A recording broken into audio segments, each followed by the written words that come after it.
네, 태풍 얘기 다시 돌아가겠습니다. 19호 태풍 쏠릭의 세력이 내륙에 진입을 하면서 강도는 약해진 모습입니다. 밤사이 경로가 계속 또 바뀌었다는 것도 특징인데요. 일단은 태풍의 세기로만 따지면 지금 소형 태풍으로 약화됐다고 하죠. 네, 이제 태풍 쏠릭이 낮 12시쯤 한반도를 빠져나가게 되면은 그 당시에는 이제 어떤 부분을 체크해야 될까요? 또 이번 태풍이 경제적으로 어떤 영향력을 줬는지도 알아보도록 하겠습니다. 박연미 경제평론가입니다. 어서 오세요. 안녕하세요. 크기도 계속해서 바뀌고 경로도 지금 좀 계속해서 변동이 있어서 좀 종잡을 수가 없는 태풍인 것 같아요. 그렇죠. 사실 다행입니다. 오늘 아침에 그 출근길에 긴장하는 분들 많으셨을 텐데 네. 아침에 창문 딱 열어보니까 그나마 다행이구나 이런 생각 들었고요. 아직까지 지금 방송 들어오기 전에 그 풍속이나 이런 것들을 확인해 보니까 뭐 가로수에 큰 흔들림도 없었고 폭우가 내리는 조짐도 없어서 그나마 참 다행스럽다 이런 생각이 드는데요. 그래도 태풍이 지나가는 길에 그 중심 풍속은 시속 26m가 넘는다고 하니까 강한 바람은 주의하시기 바랍니다. 네. 자, 그럼 현재까지 전국적으로 집계된 피해 상황은 어떻습니까? 다행히 큰 부상을 입거나 뭐 사망자가 발생한 상황은 아직까지 아닌데요. 네. 앞서 알려진 것처럼 제주도에서 지난 22일에 한 명이 실종되고 한 명이 다쳤는데 또 그 지난 그제죠. 그제에서는 전남에서 그 16세 남학생이 그 무너진 담장에 골절상을 입는 그런 부상이 있었습니다. 하지만 추가 인명피해는 그 뒤로 집계되지 않았고요. 전국적으로 한 2만 3천 곳의 정전사고가 발생을 했지만 대부분 복구가 된 상태고 한 500여 곳도 조만간 이제 다시 전기가 다 복구가 되지 않을까 이런 전망이 나오고 있습니다. 네, 뭐 이런저런 피해는 있지만 아주 큰 피해는 다행히 일어나지 않고 있는 상황인데 그렇다고 해도 뭐 태풍이 완전히 빠져나갈 때까지는 안심할 수가 없겠죠. 정부도 지금 태풍 대비 태세를 강화하고 나섰는데요. 행정안전부가 어제 낮 12시부로요.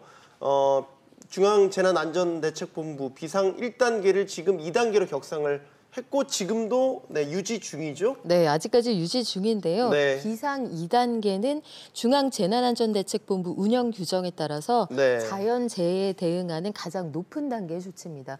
문재인 대통령께서 이번 그 태풍이 지나가는 과정에 피해가 없도록 만전의 준비를 기하라 해서 내려진 조치인데 다행히 그 태풍의 세력이 약화되면서 준비 상황 속에서 뭐 큰 부상 없이 큰 사고 없이 이번 태풍이 지나가지 않을까 이런 전망이 나오네요. 네.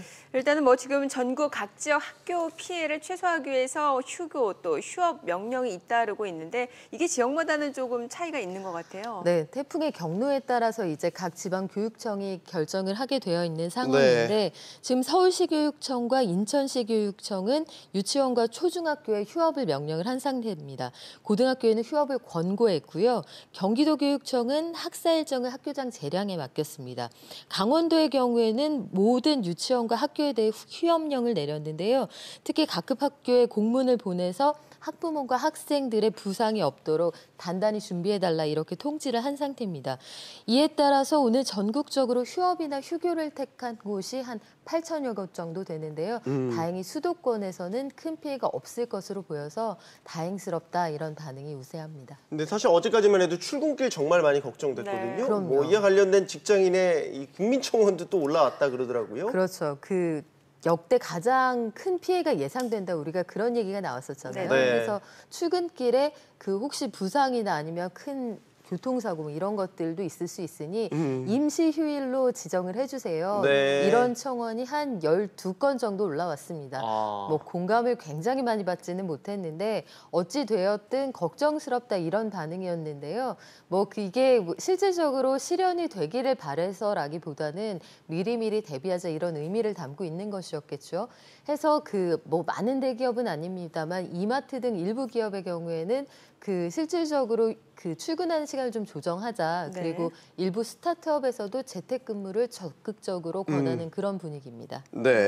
앞서서 기업 얘기를 해주셨는데 실제로 일부 기업들이 출근 시간을 좀 조정을 했더라고요. 네, 반드시 모여서 일하지 않아도 되는 업종들, 특히 뭐 게임이나 아니면 여러 가지 IT를 기반으로 한 스타트업들은 재택근무를 적극적으로 권하고 그래서 사원들의 어떤 안전을 최우선시에 두는 그런 정책을 펴기도 했는데 사실 아직까지 우리나라에서 일반 회사가 그 자연재해에 대응해서 뭐 그 휴업을 결정한다든가 아니면 재택근무를 결정하는 일이 많지는 않았거든요. 전반적인 과정이 그 문재인 대통령께서 당부한 그 사안들 그리고 이낙연 국무총리가 실질적으로 아이들의 휴교령이 내려진 상태인데 돌볼 사람이 없다는 이 막막한 현실이 있으니 기업들의 적극적인 협조를 당부한다 이런 그 말씀이 있었습니다. 네. 이에 따라서 여기에 대응해 나온 조치로 읽힙니다. 그리고 또 어린이집 휴원하니까 사실 자녀를 둔 부모 입장에서는 아이를 두고 또 출근하기도 쉽지 않았을 것 같아요. 그렇죠. 그래서 지금 공무원들 그리고 공공기관 종사자들의 경우에는 네. 적극적으로 쉬어라. 연차도 쓰고 반차도 써서 네. 어린아이들을 돌봐라 이런 명령이 내려져 있는 상태고요. 일반 기업의 경우에도 뭐 지금은 다행히 상황이 좋습니다만 만약에 상황이 여의치 않았다 하면 적극적으로 휴가를 사용해도 좋다 이런 분위기는 조성이 돼 있는 상태입니다. 네. 물론 이번엔 다행히 우리 태풍의 강도도 약해졌고 경로도 바뀌면서 피해가 예상보다 크지 않아서 너무나 다행이지만 뭐 지난번 포항 지진 때도 마찬가지예요. 여전히 우리나라는 좀 자연재해에 대한 체계적인 대응 시스템 아직은 좀 부족한 것 같다는 생각이 여러 면에서 들기도 합니다. 네, 사실은 그 해외 사례를 봐도 뭐 폭염에 따른 뭐 유럽에서 사망자가 속출했다. 아니면 네. 일본의 경우에도 자연재해에 대응하는 굉장히 좋은 매뉴얼을 갖고 있다고 하지만 후쿠시마 원전 때 보면 일본도 헤매기는 마찬가지거든요. 네. 예상치 못한 상황에 대응하는 그 방식은 사실 서로 점점 배워가는 것 같고요. 저는 이번에 사실 좀 놀랐던 게 그 태풍의 위력이 강할 것으로 예상이 되니 전국적으로 일사불란하게 휴교령 같은 것들을 내렸단 말이죠. 그 정부가 대응하고자 하는 원칙을 뚜렷하게 세우면 어찌됐든 우리가 그 예상되는 안전사고를 미연에 방지할 수도 있겠구나. 이런 것들을 보면서 그래도 예전과는 많이 달라졌다 이런 생각이 들더라고요. 정부가 욕을 먹고 있는데 이것만큼은 높게 평가를 하시는군요. 그 미리미리 준비했다는 점에서는 그래도 다행입니다만 그래도 앞으로 또 갈 길이 멀죠. 뭐. 네, 네. 간만에 들은 네. 칭찬이 아니었나 싶습니다. 네.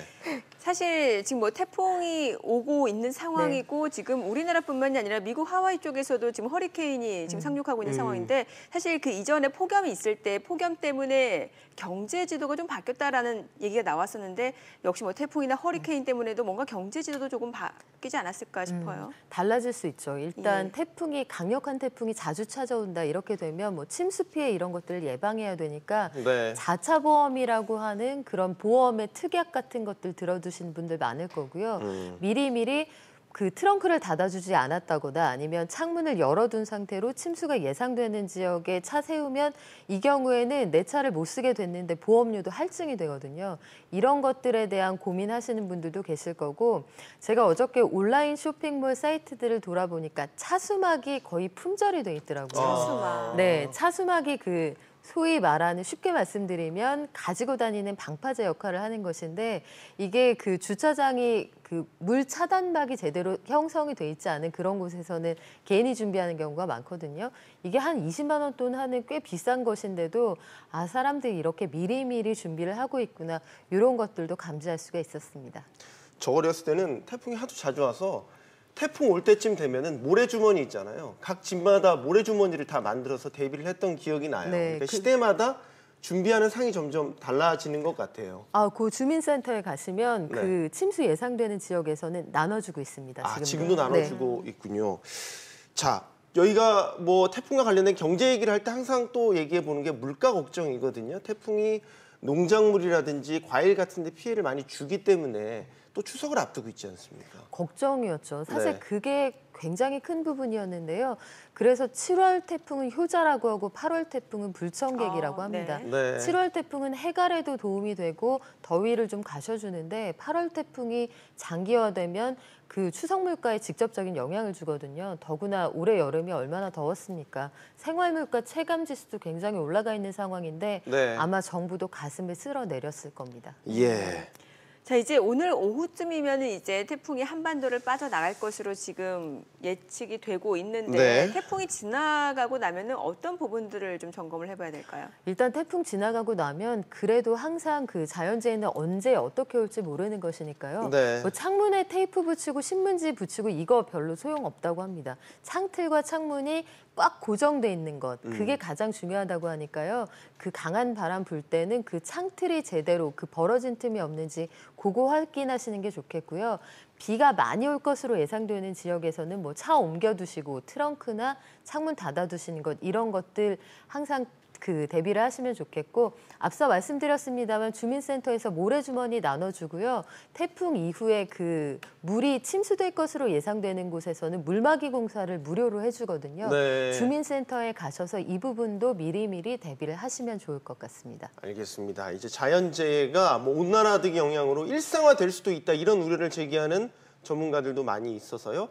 귀담아 들어놓으시면 좋을 것 같습니다. 박연미 평론가였습니다. 감사합니다. 잘 들었습니다.